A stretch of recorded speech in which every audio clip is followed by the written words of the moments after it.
नमस्कार दोस्तों, स्वागत है आप सभी का हमारे यूट्यूब चैनल ऑब्जेक्टिव सेंटर पर। इस वीडियो में हम लोग देखेंगे व्यावसायिक सुरक्षा एवं स्वास्थ्य पर ऑब्जेक्टिव क्वेश्चन। तो चलिए शुरू करते हैं। पहला क्वेश्चन है, संपूर्ण जानकारी के अभाव में किसी मशीन का परिणाम क्या हो सकता है? ऑप्शन है परिष्कृत दुर्घटना, सी ये पता नहीं, डी है इनमें से कोई नहीं। कि आपको पता होगा कि अगर किसी मशीन के बारे में अगर आपको जानकारी नहीं है तो आपको दुर्घटना हो सकती है। यहाँ पे इसका बी आंसर से हो जाएगा दुर्घटना। दूसरा है, निम्न में से कौन सा दुर्घटना का कारण नहीं है? देखिए, दुर्घटना कब नहीं होगा? जब आप अधिक फुर्तीले होंगे, फुर्तीले होने रहेंगे आप, तो आपसे दुर्घटना नहीं होगा। तो यहाँ पे इसका बी आंसर से हो जाएगा। अगर कार्य में रुचि नहीं है आपकी तो भी दुर्घटना हो सकता है। अगर आप ज़्यादा उत्सुक हैं तो भी दुर्घटना हो सकता है, और अगर अनुशासनहीनता करेंगे तो भी दुर्घटना होने की संभावना रहती है। तो यहाँ पे इसका बी आंसर से हो जाएगा, अधिक फुर्तीला होने से दुर्घटना का कारण नहीं होता है। तीसरा क्वेश्चन है, विद्युत संपर्क में आए विद्युत व्यक्ति को छुड़ाने के लिए क्या किया जाता है? तो देखिए, विद्युत अगर किसी को मार दिया है, लाइन मार दिया है, तो आपको सबसे पहले क्या करना चाहिए कि जो मेन स्विच रहता है उसे ऑफ कर देना चाहिए, फिर कोई काम करना चाहिए। पहले आपको मेन स्विच को ऑफ करना चाहिए। यहाँ पे इसका ये आंसर से हो जाए कि पहले मेन स्विच को ऑफ कर देना चाहिए। किसी चाकू से तार काट देना चाहिए, बिल्कुल। अगर आप चाकू से तार काटेंगे तो आपको भी लाइन यानी कि विद्युत का झटका लग सकता है और आप भी उसके चपेट में आ सकते हैं। सबसे पहले आपको क्या करना है? आपको मेन स्विच को ऑफ करना है। पीड़ित को धक्का देकर लाइन से पृथक कर देना चाहिए, इससे भी आपको भी खतरा है। उपरोक्त में से कोई भी एक विधि अपना सकते हैं, ये भी गलत है। सिर्फ और सिर्फ आपको मेन स्विच ऑफ करना चाहिए। चौथा क्वेश्चन है, विद्युत में तार से संपर्क होने पर एक व्यक्ति को झटका लगता है, झटका लगा व्यक्ति फेंक दिया जाएगा या विद्युत में तार के संपर्क में रहेगा? विद्युत में तार के संपर्क में आए व्यक्ति के बचाव के लिए आप क्या प्रथम कदम उठाएंगे? तो सबसे पहले अगर देखिए, किसी को अगर व्यक्ति को लाइट मार दिया है तो हम लोग क्या करेंगे? उससे पहले विद्युत में जो तार रहेगा उससे हम लोग पृथक करेंगे। पृथक कैसे करेंगे? सबसे पहले हम लोग स्विच को ऑफ करेंगे, फिर उसको छुड़ा लेंगे, फिर इसके पास जो भी फर्स्ट एड हो पाएगा उस पे हम लोग प्राथमिक उपचार करेंगे। पांचवा क्वेश्चन है, एक विद्युत उपकरण को विद्युत स्रोत से संयोजित करने से पूर्व निम्न में से क्या सुनिश्चित करना आवश्यक होता है? तो देखिए, एक विद्युत उपकरण को विद्युत स्रोत से संयोजित करने से पूर्व हम लोग सबसे पहले उपकरण पूर्णतः ठीक है, सप्लाई देने योग्य है और धातु भाग अर्थिंग है कि नहीं है, इन सभी को हम लोग क्या करते हैं? चेक कर लेते हैं, तभी सारा काम करते हैं। तो यहाँ पे इसका डी आंसर से उपरोक्त सभी। छठा क्वेश्चन है, सुरक्षा की दृष्टि से फ्यूज सदैव संयोजित करना चाहिए। तो सुरक्षा की दृष्टि से फ्यूज जो सदैव संयोजित करना चाहिए वह फेस तार पर करना चाहिए। यहाँ पे इसका सी आंसर से हो जाएगा, फेस तार पर करना चाहिए। बाकी जो न्यूट्रल तार और अर्थिंग तार होता है इस पर नहीं करना चाहिए, सिर्फ और सिर्फ फेस तार पर ही करना चाहिए। सातवां क्वेश्चन है, फ्यूज तार को बदलते समय सुरक्षा की दृष्टि से निम्न में से क्या करना अनिवार्य है? तो देखिए, फ्यूज तार को बदलते समय सुरक्षा की दृष्टि से हम लोग को क्या करना चाहिए कि सबसे पहले लाइन में अगर आपको कुछ भी करना है, कोई भी चीज़ अगर गड़बड़ी है, बनाना है, तो सबसे पहले हम लोग मेन स्विच को ऑफ करेंगे। यहाँ पे इसका सी आंसर से जो है, सबसे पहले मेन स्विच को हम लोग ऑफ करेंगे, फिर उस पर हम लोग कोई कदम उठाएंगे बनाने के लिए। नौवां क्वेश्चन है कि यदि हमें किसी फ्यूज लैंप अथवा खराब पंखे को हटाना है तो इस स्थिति में सबसे उपयुक्त कदम क्या है? तो देखिए, अगर कोई लैंप है या खराब पंखा है, अगर उसे हमें हटाना है तो सबसे पहले क्या करेंगे? मेन स्विच को ऑफ करेंगे, यानी कि जो जहाँ से वो लाइट आ रहा है उस सोर्स से हम लोग क्या करेंगे? पहले बंद करेंगे, मुख्य आपूर्ति को बंद कर देंगे। फिर उसको हम लोग खराब पंखे को उतारेंगे, बनाएंगे, जो करना रहेगा वो करेंगे। नौवां है कि विद्युत कार के जूते किसके बने होने चाहिए? तो विद्युत कार का जो जूता रहता है वह रबड़ का बना होना जरूरी है।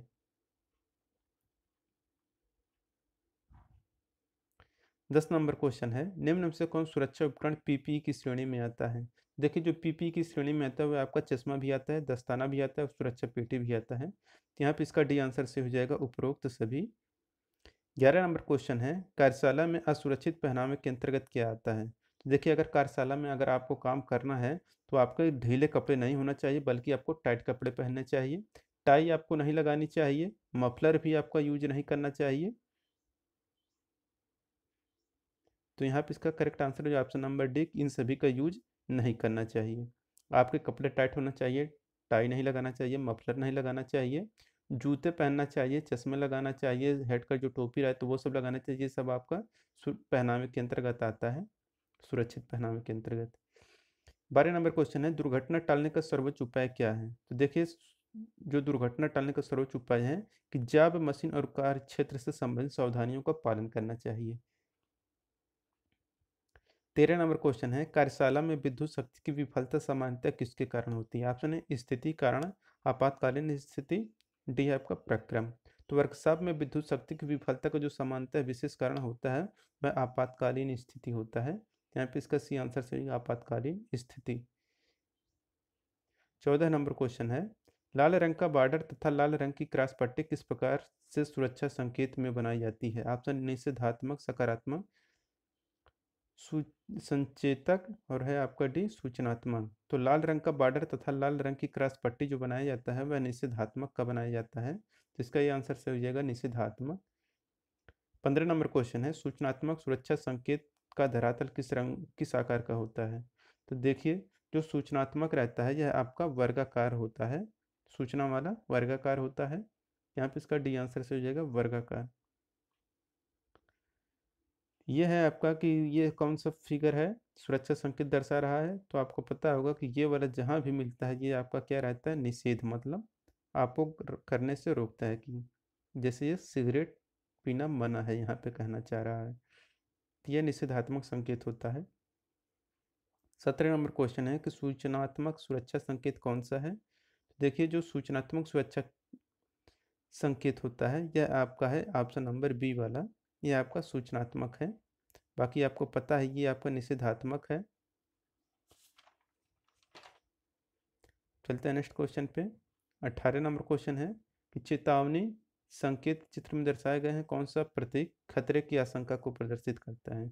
देखिए, ये जो रहता है आपका खतरे का जो संकेत है ये आपका है यही कि खतरे की आशंका को प्रदर्शित करता है, यानी कि risk of electric shock, sorry, ये आपका है जनरल वार्निंग, ये आपका है प्रतीक खतरे की आशंका को प्रदर्शित करता है, ऑप्शन नंबर ए यहाँ पे सही हो जाएगा, जनरल वार्निंग, यानी कि रिस्क ऑफ डेंजर को बताता है।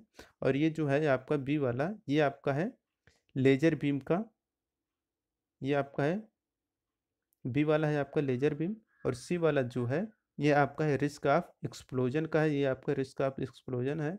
और ये जो है डी वाला, ये डी वाला आपका है रिस्क ऑफ इलेक्ट्रिक शॉक का है, risk of electric shock. 19 number question है, निम्न सुरक्षा चिन्हों के उदाहरण में कौन सा अनिवार्य चिन्ह का उदाहरण है?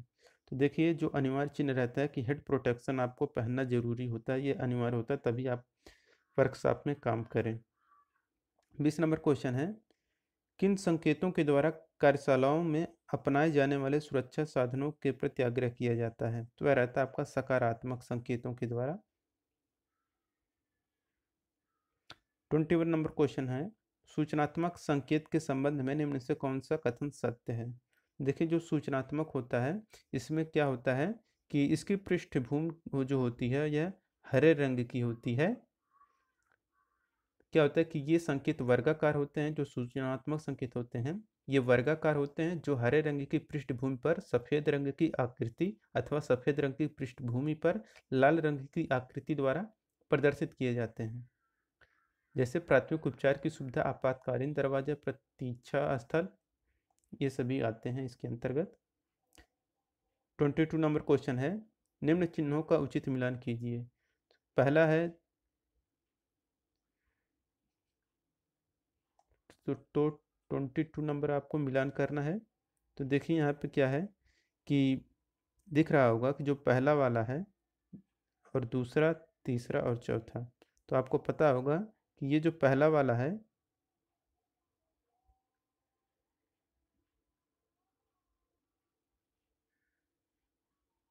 यहाँ पे देखिए 22 नंबर जो दिया है ये पहला आदमी है खड़ा है, तो यहाँ पे यानी पदयात्री आपका निषेध हो गया, यानी कि पहला वाला तीसरे से चला गया, ये ए वाले से हो जाएगा।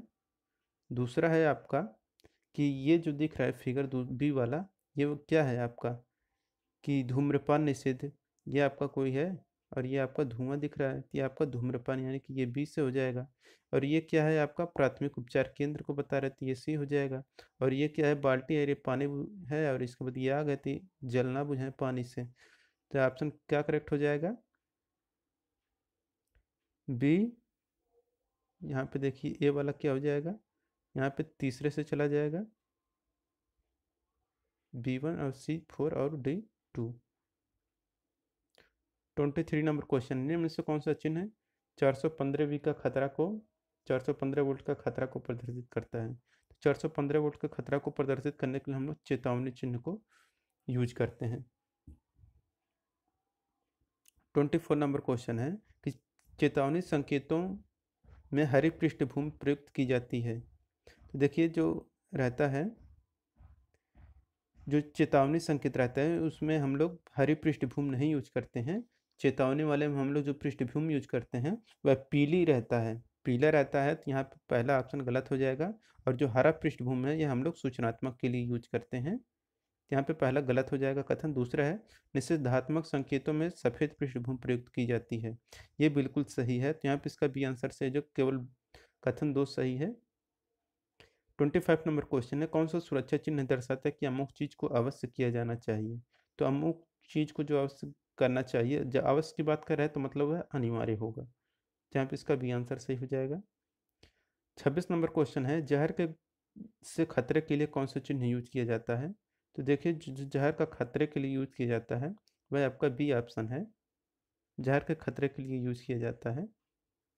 और ये जो है आपका ए नंबर है आपका लेजर बीम का। और ये जो है आपका, ये है आपका फर्स्ट एड अवेलेबल का।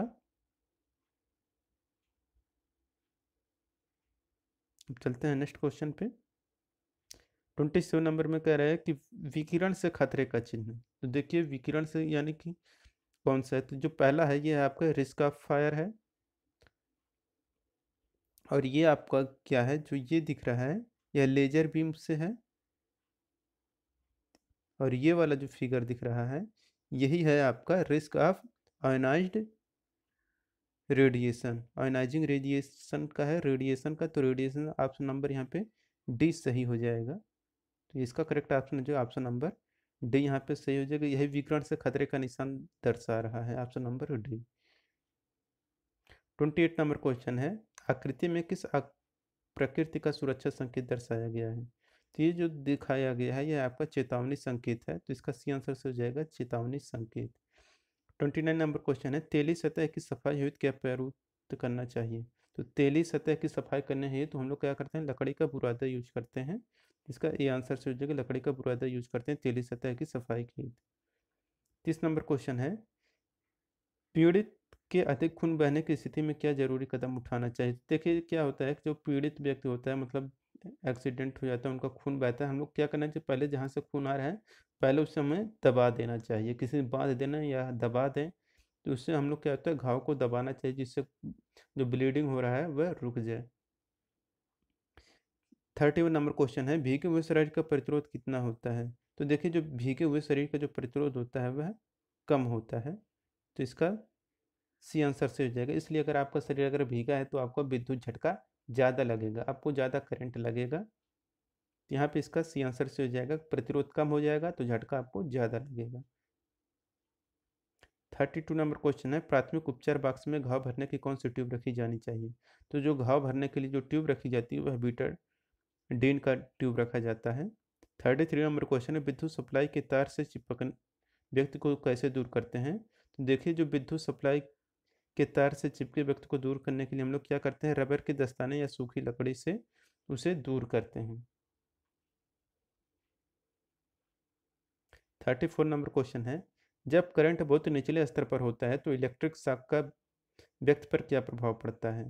तो ऑप्शन है वह अपना संतुलन खो देगा और गिरेगा। बी है आपका संपर्क स्थान पर मामूली जलन होगी, ये बिल्कुल सही है कि जब करंट बहुत निचले स्तर पर होता है तो संपर्क स्तर पर मामूली सी जलन होती है। 35 नंबर क्वेश्चन है कि सूची फर्स्ट और सूची सेकंड को मिलान करना है, तो ये मिलान किया हुआ है।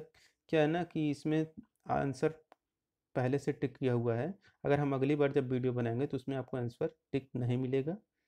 तो यहाँ पे देखिए जो सिर का सुरक्षा है ये आपका हेयर नेट से चला जाएगा, और जो श्रवण की सुरक्षा है ये आपका मफ से चला जाएगा, और जो पैरों की सुरक्षा है ये आपका एंकलेट से चला जाएगा, और श्वसन की सुरक्षा आपका गैस रेस्पिरेटर से चला जाएगा।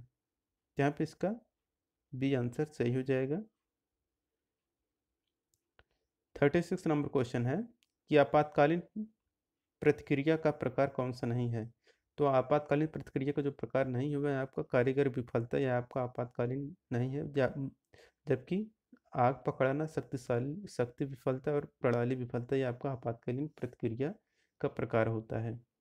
37 नंबर क्वेश्चन है झटके लगे व्यक्ति को निम्न में से कौन सा पेय पदार्थ नहीं पिलाना चाहिए। तो जिसको विद्युत का झटका लग जाता है उसे उस समय क्या होना चाहिए, चाय, पानी और काफ़ी ये सब नहीं पिलाना चाहिए उस वक्त। यहाँ पे इसका डी आंसर सही हो जाएगा कि विद्युत लगे झटके व्यक्ति को चाय, पानी और काफ़ी ये सब नहीं पिलाना चाहिए। 38 नंबर क्वेश्चन है कृत्रिम श्वसन क्रिया की सरलतम विधि क्या है। तो कृत्रिम श्वसन क्रिया की जो सरलतम विधि होती है वह मुंह से मुंह में श्वास देना, जिसे हम लोग बोलते हैं लैबोर्ड विधि भी बोलते हैं। तो इसका सी आंसर से हो जाएगा मुंह से मुंह में श्वास देना। 39 नंबर क्वेश्चन है निम्न में से किस विधि से पीड़ित को पीठ के बल लिटाकर उसकी पीठ के नीचे तकिया लगाते हैं। तो देखिए जो रहता है कि पीड़ित को पीठ के बल लिटाकर, जब सीने पे क्या होता है जब छाले पड़े हों तो हम लोग उसको पीठ के बल लिटाते हैं। तो जब अगर सीने पे छाले पड़े हैं तो हम लोग सिल्वेस्टर विधि का यूज करते हैं, और सिल्वेस्टर विधि में क्या होता है पीठ के बल लिटा देते हैं, फिर उस पर जो भी क्रिया करनी रहती है वो करते हैं। 40 नंबर क्वेश्चन है विद्युत झटके से पीड़ित व्यक्ति की पीठ पर छाले होने पर निम्न से कौन सी कृत्रिम श्वसन विधि अपनाई जाती है।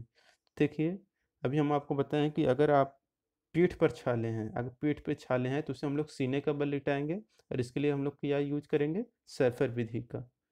तो इसका भी आंसर से हो जाएगा सैफर विधि। 41 नंबर क्वेश्चन है कृत्रिम श्वसन की सैफर विधि को 1 मिनट में लगभग कितनी बार दोहराना चाहिए। तो कृत्रिम सैफर विधि में जो 1 मिनट में लगभग 12 से 15 बार कृत्रिम श्वसन को दोहराना चाहिए। 42 नंबर क्वेश्चन है कथनों पर विचार कीजिए। पहला कथन है सिल्वेस्टर विधि में पीड़ित को पीठ के बल लिटाना चाहिए, बिल्कुल सही है, क्योंकि सिल्वेस्टर विधि में पीड़ित को पीठ के बल लिटाना चाहिए, क्योंकि इसके सीने पर क्या होता है छाले पड़े होते हैं, इसलिए सिल्वेस्टर विधि यूज की जाती है, और इसको सिल्वेस्टर विधि में पेट के बल लिटाया जाता है। और जो सैफर विधि रहता है, सैफर विधि में हम लोग क्या करते हैं सीने के बल लिटाते हैं। तो यहाँ पे इसका पहला ऑप्शन से सिर्फ और सिर्फ कथन पहला सही है, दूसरा गलत है। सैफर विधि में हम लोग क्या करते हैं पीड़ित को सीने के बल से लिटाते हैं। यहाँ पे पहला कथन सही है, दूसरा गलत है। अगर यही पीठ की जगह पे आपका दिया रहता सीना तब आपका सही हो जाता दूसरा कथन भी। 43 नंबर क्वेश्चन है सूची फर्स्ट को सूची सेकंड से मिलान कीजिए। तो देखिए जो सूची फर्स्ट है कि पीड़ित के मुंह से नकली दांत, पान, तंबाकू आदि निकालना चाहिए। तो अब क्या क्या आता है प्राथमिक उपचार की एक प्रक्रिया है। मेन स्विच को ऑफ करना, ये क्या है विद्युत संपर्क में आए व्यक्ति को छुड़ाने के लिए मेन स्विच को ऑफ करना चाहिए। मूर्छित हो जाना, मूर्छित हो जाना मतलब आपका क्या है कि विद्युत झटके का प्रभाव है, विद्युत झटके के प्रभाव से आप मूर्छित हो सकते हैं। मुंह से मुंह में श्वसन करना मतलब यह कृत्रिम श्वसन क्रिया है। यहाँ पे इसका करेक्ट आंसर है ऑप्शन नंबर ए सही हो जाएगा। 44 नंबर क्वेश्चन है यदि किसी महिला कारीगर को मुंह से मुंह में श्वास देना हो तो उपयुक्त विधि क्या है। तो अगर महिला कारीगर को मुंह से मुंह में श्वसन देना है तो आपको रबर वाल्व का प्रयोग करना चाहिए।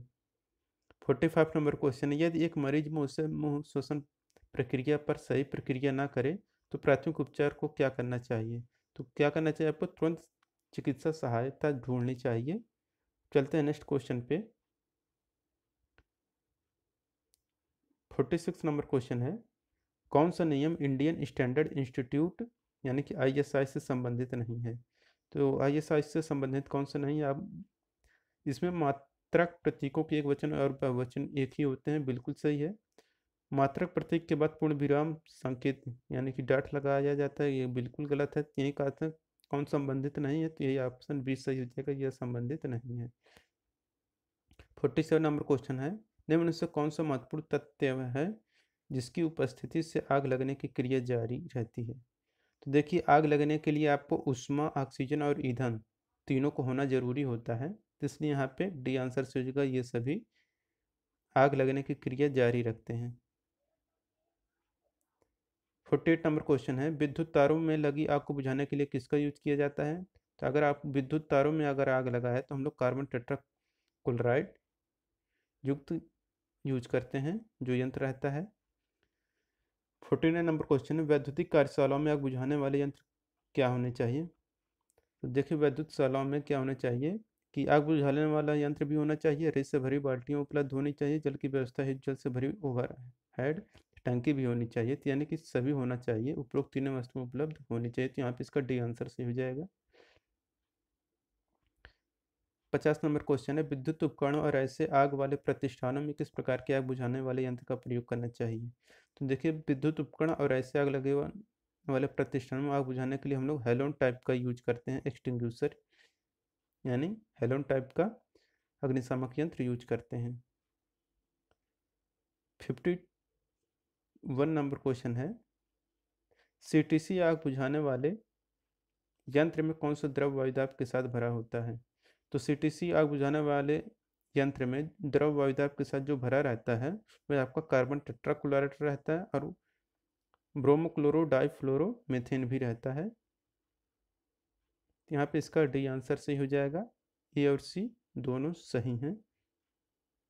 52 नंबर क्वेश्चन है कि पेट्रोल से लगी आग बुझाने के लिए हम लोग क्या यूज करेंगे। तो देखिए, पेट्रोल से अगर आग बुझी है तो हम लोग क्या करेंगे, इसके साथ फोम टाइप अग्निशामक यंत्र यूज करेंगे। जो पेट्रोल से आग लगी रहती है यह क्लास बी के अंतर्गत आती है, तो इसका ये आंसर सही हो जाएगा। 53 नंबर क्वेश्चन है कि चित्र में दर्शित वर्ग डी अग्नि के लिए सबसे उत्तम अग्नि बुझाने वाला यंत्र क्या है। तो इसको बुझाने के लिए हम लोग कार्बन टेट्राक्लोराइड यूज करेंगे। क्यों? क्योंकि क्लास डी के अंतर्गत जो आता है यह इलेक्ट्रिक से लगा रहता है, और इलेक्ट्रिक से अगर है तो हम लोग कार्बन टेट्राक्लोराइड यूज करते हैं। 54 नंबर क्वेश्चन है, किस प्रकार का फायर एक्सटिंग्विशर विद्युत आधारित अग्नि के लिए प्रयोग नहीं करना चाहिए। तो देखिए, अगर आपका विद्युत से अगर आग लगा है तो हम लोग फोम टाइप नहीं यूज करते हैं, क्योंकि फोम टाइप में क्या होता है, आपका झाग रहता है, अगर झाग रहे तो उसमें भी करंट लग जाएगी, इसलिए हम लोग फोम टाइप यूज नहीं करते हैं अग्निशामक यंत्र। 55 नंबर क्वेश्चन है, सामान्य रूप से विद्युत से लगी आग को बुझाने में किसका प्रयोग किया जाता है। तो अगर विद्युत से अगर आग लगी है तो उसके हम लोग सामान्य रूप से रेत का प्रयोग कर सकते हैं उसे बुझाने के लिए। कार्बन टेट्राक्लोराइड इसे बोलते हैं, CCl4 को हम लोग कार्बन टेट्राक्लोराइड बोलते हैं। 57 नंबर क्वेश्चन है, सभी श्रेणी प्रकार की आग बुझाने के लिए किस प्रकार के आग बुझाने वाले यंत्र का यूज किया जा सकता है। तो ABCD जो भी श्रेणियाँ होती हैं आग बुझाने के लिए, उनके लिए हम लोग सभी के लिए यूज कर सकते हैं, CTC आग बुझाने वाला यंत्र यूज कर सकते हैं। 58 नंबर क्वेश्चन है कि निम्न कथनों पर विचार कीजिए। श्रेणी कथन एक कह रहा है कि श्रेणी ए अग्नि को शीतल जल की बौछार द्वारा बुझाया जा सकता है। बिल्कुल सही है, क्योंकि श्रेणी ए के अंतर्गत क्या आता है, आपका लकड़ी, कागज, इन सब से अगर आग लगा है तो आपका श्रेणी ए के अंतर्गत आता है, इससे आप पानी डाल के भी बुझा सकते हैं। श्रेणी बी की अग्नि जल की बौछार से नहीं बुझती, ये बिल्कुल सही, क्योंकि श्रेणी बी की जो रहती है ये आपका द्रवों से लगती है, जैसे पेट्रोल, डीजल, इन सब से लगती है, जिनके लिए हम लोग जल नहीं यूज करेंगे, बल्कि फोम टाइप अग्निशामक यंत्र भी यूज कर सकते हैं। यहाँ पे इसका सी आंसर से कि फर्स्ट और सेकंड दोनों सही है। 59 नंबर क्वेश्चन है कि कथनों पर विचार करना है। पहला कथन है, कार्बन डाइऑक्साइड गैस ज्वलन में सहायक होती है। ये बिल्कुल गलत है, कार्बन डाइऑक्साइड गैस ज्वलन में सहायक नहीं होती है, बल्कि ऑक्सीजन सहायक होता है। दूसरा है, ऑक्सीजन गैस ज्वलन में सहायक नहीं होती, ये भी गलत है, क्योंकि ऑक्सीजन गैस आपका ज्वलन में सहायक होता है। तो यहाँ पे इसका डी आंसर चाहिए कि फर्स्ट और सेकंड दोनों गलत हैं। 60 नंबर क्वेश्चन है लिक्विफाइड गैसों द्वारा लगी आग को बुझाने के लिए किस श्रेणी का आग बुझाने वाला यंत्र यूज करते हैं? तो लिक्विफाइड गैस गैसों द्वारा यानी कि एलपीजी गैस द्वारा अगर आग लगा है तो उसको बुझाने के लिए हम लोग powder type fire extinguisher use कर सकते हैं, dry powder fire extinguisher use कर सकते हैं। 61 नंबर क्वेश्चन है, निम्न में से किसमें लगी आग के लिए शीतल जल की बौछार उपयुक्त रहती है? तो जो रहता है कागज, कागज के लिए हम लोग शीतल जल यूज कर सकते हैं बुझाने के लिए। 62 नंबर क्वेश्चन है, निम्न में से जो एस मृदु कौशल संकल्पना में प्रयुक्त नहीं होता है? देखिए एक होता है आपका 5S। 5S में हम लोग क्या होता है कि 5S कॉन्सेप्ट होता है एक, यानी उसमें क्या होता है मृदु कौशल की 5S अवधारणा में जो यस होता है, पहला यस का मतलब होता है आपका सार्ट, दूसरा यस का मतलब होता है सेट इन ऑर्डर, तीसरा जो एस रहता है उसका मतलब होता है साइन, और जो चौथा एस रहता है उसका मतलब होता है स्टैंडर्डाइज, और जो पांचवा एस रहता है उसका मतलब होता है सस्टेन। लेकिन ये जो सक्सेसफुल है यह नहीं होता है, तो यहाँ पे इसका सी आंसर सही हो जाएगा। 5S का तात्पर्य क्या है? तो देखिए यहाँ पे क्या है, ऑप्शन नंबर बी, पहला रहता है आपका सार्ट, दूसरा रहता है सेट इन ऑर्डर, तीसरा रहता है आपका साइन, चौथा रहता है स्टैंडर्डाइजेशन, चौथा रहता है पांचवा आपका रहता है सस्टेन।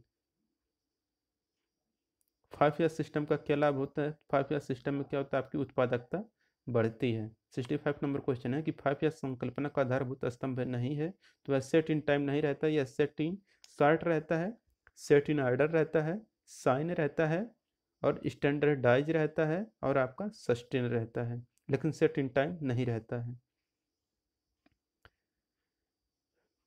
अब है नेक्स्ट क्वेश्चन 66 नंबर की 5S अवधारणा का मुख्य लाभ क्या है? तो देखिए 5S अवधारणा का मुख्य लाभ ये होता है कि अनावश्यक वस्तुओं से बनी परेशानियों की संभावनाओं को कम करना और अनावश्यक वस्तुओं को हटाना, ये दोनों आता है।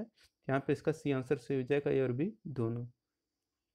67 नंबर क्वेश्चन है, 5S संकल्पना के आधार भूत स्तंभ में छटनी की तुलना में क्रम निर्धारण के संदर्भ में कथनों पर विचार कीजिए। तो इसमें क्या रहता है कि कथन पहला है कि सतहों को रंगना, लेबल स्थापित करना, कार्यक्षेत्र में स्थापनों की रूपरेखा तैयार करना, ये बिल्कुल सही है।